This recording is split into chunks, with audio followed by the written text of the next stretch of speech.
గర్భం ధరించాక మహిళల మనసులో ఎన్నో సందేహాలు మెదులుతూ ఉంటాయి. ఏది తినచ్చో, ఏది తినకూడదో, వ్యాయామం చేయొచ్చా, చేయకూడదా, ఇలా ప్రతి చిన్న విషయానికి భయపడిపోతూ ఉంటారు. మరికొన్ని విషయాల్లో స్పష్టత లేక పలు అపోహలు నిజమని నమ్మే అవకాశం కూడా లేకపోలేదు. అందులో శృంగారం కూడా ఒకటి. ఆరోగ్యానికి, అనుబంధానికి కీలకమైన ఈ ప్రక్రియను గర్భం ధరించాక కొనసాగించవచ్చో లేదో అన్న సందేహం చాలామంది గర్భిణీల్లో తలెత్తడం సహజం. ఇదొక్కటనే కాదు, గర్భిణీ దశలో కలయికకు సంబంధించిన మరెన్నో అపోహలతో సతమతం అవుతూ ఉంటారు. మరి ఇంతకీ గర్భంతో ఉన్నప్పుడు శృంగారంలో పాల్గొనవచ్చా? కలయిక మంచిదేనా? ఆసక్తికరమైన ఈ విషయం గురించి ఇప్పుడు తెలుసుకుందాం.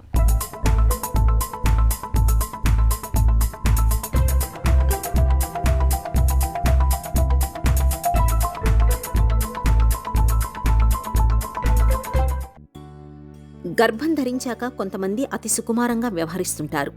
అడుగు తీసి అడుగు వేయడానికి భయపడుతుంటారు. అలాంటిది శృంగారం అంటే అస్సలు ఆ ఆలోచన రానివ్వరు. ఎందుకంటే దీనివల్ల కడుపులో పెరుగుతున్న బిడ్డకు సమస్యలేవైనా వస్తాయేమోనని. కానీ హైరిస్క్ జోన్లో లేని జంటలు డాక్టర్ సలహా మేరకు నిర్భయంగా కలయికలో పాల్గొనవచ్చనంటున్నారు నిపుణులు. ఈ ప్రక్రియ ఏ రకంగానూ బిడ్డ ఎదుగుదలపై ప్రతికూల ప్రభావం చూపదని చెబుతున్నారు.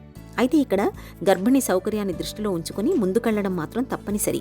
అలాగే పొట్టపై ఒత్తిడి పడకుండా చూసుకోవడమూ ముఖ్యమే. గర్భం ధరించాక శృంగారంలో పాల్గొంటే తొలి దశలో గర్భస్రావం అవుతుందని, నెలలు నిండే కొద్దీ ప్రిమెచ్యూర్ డెలివరీ అవుతుందేమోనని చాలామంది భయపడుతుంటారు. కానీ ఈ రెండూ నిజం కావంటున్నారు నిపుణులు. కలయిక తర్వాత యోని దగ్గర నొప్పి, కాస్త అసౌకర్యం సహజంగా జరిగేదేనని, అది మినహా ఇతర దుష్ప్రభావాలేమీ దీనివల్ల తలెత్తవని చెబుతున్నారు. గర్భంతో ఉన్నప్పుడు దాంపత్య జీవితం గడపచ్చండి. అది అందరికీ కాంట్రాఇండికేషన్ అని ఏం కాదు. కాకపోతే కొన్ని హై రిస్క్ ఫ్యాక్టర్స్ ఉన్న వాళ్ళలో, అంటే ఆల్రెడీ ప్రీటర్మ్ డెలివరీ హిస్టరీ ఉన్న వాళ్ళలో, లేకపోతే గర్భసంచి ముఖద్వారం తక్కువ ఉంది, కుట్టేసాము, లేకపోతే మాయ అన్నది కిందకుంది, గర్భసంచి ముఖద్వారానికి దగ్గరలో ఉంది, అండ్ ప్రెషియస్ ప్రెగ్నెన్సీ, కొన్నిసార్లు ఐవీఎఫ్ ప్రెగ్నెన్సీస్ ఉంటాయి, అంటే వాళ్ళలో కొంచెం షుగర్ ఉండే ఛాన్స్ ఉంటుంది, లేకపోతే ప్రీటర్మ్ అయ్యే ఛాన్సెస్ ఉంటాయి, అండ్ డెలికేట్ ప్రెగ్నెన్సీ ఆల్సో ఉంటుంది. సో వాళ్ళకి కొంచెం అడ్వాన్స్డ్ ఏజ్లోనే ఐవీఎఫ్లు అవుతాయి. సో అలాంటి ప్రెషియస్ ప్రెగ్నెన్సీస్ అట్లా ఉన్నప్పుడు మనం ఏరికోరి ఇన్ఫెక్షన్స్ అనేవి తెచ్చుకోవద్దు. బట్ అదర్వైజ్ బోత్ పార్ట్నర్స్, ఇద్దరు వైఫ్ అండ్ హస్బెండ్ ఇద్దరు హెల్తీగా ఉన్నారు, ఎటువంటి హెల్త్ ఇష్యూస్ లేవు, చాలా స్పాంటేనియస్ ప్రెగ్నెన్సీ, ఏమి హై రిస్క్ ఫ్యాక్టర్స్ లేవు అన్న వాళ్ళలో డెఫినెట్గా దాంపత్య జీవితం హ్యాపీగా గడపచ్చు. ప్రెగ్నెన్సీలో కూడా హస్బెండ్కి డయాబెటీస్ లేదు, వైఫ్కి డయాబెటీస్ లేదు, యూరిన్ ఇన్ఫెక్షన్స్ లేవు, ఇవన్నీ మనకి కంటికి కనిపించవు. కొన్నిసార్లు ఇన్ఫెక్షన్స్ ఉన్నా కూడా క్లినికల్గా మనకి కనిపించవు. సో మీకు ఒకవేళ కనుక సిమ్టమ్స్ అట్లా కనుక ఉంటే మటుకు డెఫినెట్గా యూరిన్ టెస్టో, లేకపోతే షుగర్ టెస్టో, లేకపోతే క్యాండిడియల్ ఇన్ఫెక్షన్కి ట్రీట్మెంట్ తీసుకోనో, ఇవన్నీ చూసుకొని ట్రీట్మెంట్ తీసుకున్నాక మీరు శృంగారంలో పార్టిసిపేట్ చేయొచ్చు. శృంగారం ఆలుమగల మధ్య బంధాన్ని మరింతగా బలోపేతం చేస్తుంది. అయితే గర్భం ధరించాక చాలామంది కలయికను పూర్తిగా దూరం పెట్టేస్తుంటారు. నిజానికి గర్భంతో ఉన్నప్పుడు శృంగారంలో పాల్గొనడం వల్ల ఆరోగ్యపరంగా ఎన్నో ప్రయోజనాలు చేకూరుతాయి. లైంగిక చర్యలో పాల్గొనడం వల్ల శరీరంలో ఎండార్ఫిన్లు విడుదలవుతాయి. ఇవి హ్యాపీ హార్మోన్లు, శరీరాన్ని, మనసును ఉత్సాహంగా, ఉల్లాసంగా ఉంచుతాయి.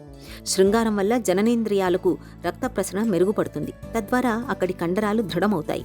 ఆయా భాగాల్లో ఉండే చిన్న చిన్న సమస్యలు కూడా దూరమవుతాయి. గర్భిణిగా ఉన్న సమయంలో ఫిట్గా, చురుగ్గా ఉండడానికి శృంగారం ఎంతగానో తోడ్పడుతుంది.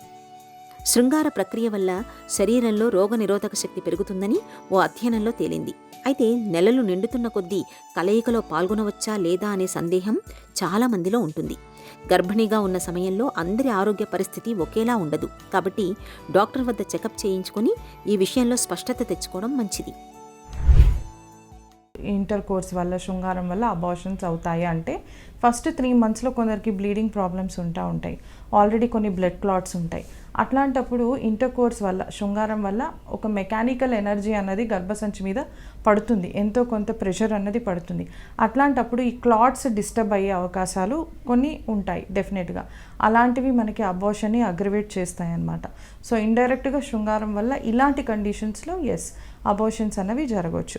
కొన్నిసార్లు ఆస్ ఇన్కాంపిటెన్స్ అన్నది ఉంటుంది, లేకపోతే చిన్న గర్భసంచి ముఖద్వారం చిన్నగా ఉంటుంది. సో మనకి శృంగారం వల్ల ఆక్సిటోసిన్ అనే హార్మోన్ రిలీజ్ అవుతుంది. ఇట్లా ఆస్ ఇన్కాంపిటెన్స్ ఉన్న, సర్విక్స్ లెంత్ చిన్నగా ఉన్నా కూడా ఈ ఆక్సిటోసిన్ వల్ల మనకి ప్రీటర్మ్ డెలివరీ కానీ అబార్షన్ కానీ అగ్రివేట్ అయ్యే ఛాన్సెస్ ఉంటాయి అన్నమాట. సో ఇందులో ఎస్ కొంచెం నిజమైతే డెఫినెట్గా ఉంది. ఇలాంటి కండిషన్స్లోనే ఇది అప్లై అవుతుంది. గర్భిణీ దశలో శృంగారం వల్ల ప్రయోజనాలు ఉంటాయా అంటే ఎస్ ఉంటాయి. ఎప్పుడు ఉంటాయి అన్నది important. This is related to time. So ఎప్పుడు అంటే మనకి లాస్ట్లో ఒక 36-37 వీక్స్ అప్పుడు భార్యాభర్తల్ని కలుసుకోమని మేమే యాజ్ డాక్టర్స్ చెప్తాము. ఎందుకు చెప్తాము అంటే అది మనకి కొంచెం ఆ గర్భసంచి ముఖద్వారం దగ్గర ఆ ప్యాసేజ్ బేబీ పాస్ అయ్యేది ఏదైతే వెజనల్ కెనాల్ ఉంటుందో అది కొంచెం ట్యూన్ అవుతుంది డెలివరీ ప్రాసెస్కి. అంతేకాకుండా బ్రెస్ట్ స్టిమ్యులేషన్, నిపుల్ స్టిమ్యులేషన్ వల్ల కూడా ఆక్సిటోసిన్ రిలీజ్ అవుతుంది. గర్భంతో ఉన్నప్పుడు తల్లి మనసంతా లోపల పెరిగే బిడ్డపైనే ఉంటుంది. ఇలాంటప్పుడు కలయికలో పాల్గొనడం వల్ల భాగస్వామి నుంచి ఇన్ఫెక్షన్లు సోకుతాయేమోనని, అవి తమ కడుపులోని బిడ్డకు ఎక్కడ చేటు చేస్తాయేమోనని భయపడుతుంటారు. ఈ భయం కొంతవరకు నిజమే. అయితే భాగస్వామిలో ఎలాంటి ఇన్ఫెక్షన్లు లేనంత వరకు గర్భిణీ దశలో కలయిక సురక్షితమే. అదే భర్తలో ఇన్ఫెక్షన్లు, లైంగికంగా సంక్రమించే వ్యాధులు ఉంటే మాత్రం వాళ్లను పూర్తిగా దూరం పెట్టడమే ఉత్తమం. అయితే ఇలాంటప్పుడు కొంతమంది కండోమ్స్ వంటి సురక్షిత పద్ధతులు పాటిస్తుంటారు. కానీ ఆ రిస్క్ కూడా తీసుకోకపోవడమే మంచిది. ఇక మహిళలు కూడా చక్కటి వ్యక్తిగత పరిశుభ్రత పాటించడం మర్చిపోకూడదు.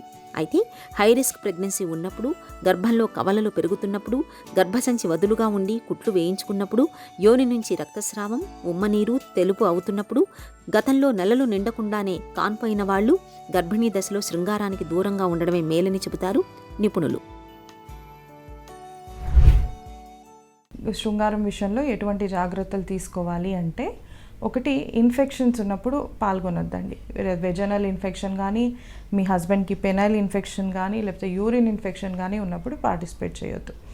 అండ్ ఒకవేళ పార్టిసిపేట్ చేసినా కాండం వేసుకుంటే మంచిది in the early stages of pregnancy. లాస్ట్లో అంత అవసరం లేదు, కానీ స్టార్టింగ్లో మటుకు మిమ్మల్ని మీరు ఇన్ఫెక్షన్స్ నుంచి కాపాడుకోవాలి. శృంగారం అయిపోయాక వెళ్ళి వామ్ వాటర్తోని వెజైనా అన్నది కొంచెం క్లీన్ చేసుకోవాలి. మూత్రం కూడా కొంచెం ఫోర్స్ఫుల్గా పోయాలన్నమాట, సో దట్ ఏమి ఇన్ఫెక్షన్ రాకుండా ఉండడానికి. అండ్ లాట్స్ ఆఫ్ వాటర్ తీసుకోవడం వెరీ ఇంపార్టెంట్. అండ్ పొజిషన్ కూడా మనకి నార్మల్ పొజిషన్ కాకుండా సైడ్ పొజిషన్లో చేసినా కూడా అంత డ్యామేజ్ ఉండదు. సో నార్మల్ పొజిషన్లో ఏంటంటే మదర్ గర్భసంచి మీద కొంచెం ప్రెషర్ అన్నది పడుతుంది. సైడ్ పొజిషన్లో ఉంచి చేస్తే అంత ప్రెషర్ అన్నది పడదు. So posture also matters. గర్భంతో ఉన్నప్పుడు సౌకర్యంగా అనిపించినంత వరకు మాత్రమే శృంగారంలో పాల్గొనడం మంచిది. అలాగే ఈ విషయంలో ఎలాంటి సందేహాలు, అపోహలున్నా కలయిక సమయంలో బ్లీడింగ్, నొప్పిగా అనిపించినా ఎలాంటి సంకోచం లేకుండా డాక్టర్ని సంప్రదించి తగిన చికిత్స తీసుకోవడం, వారిచ్చే సలహాలు పాటించడం అన్ని విధాలా శ్రేయస్కరం.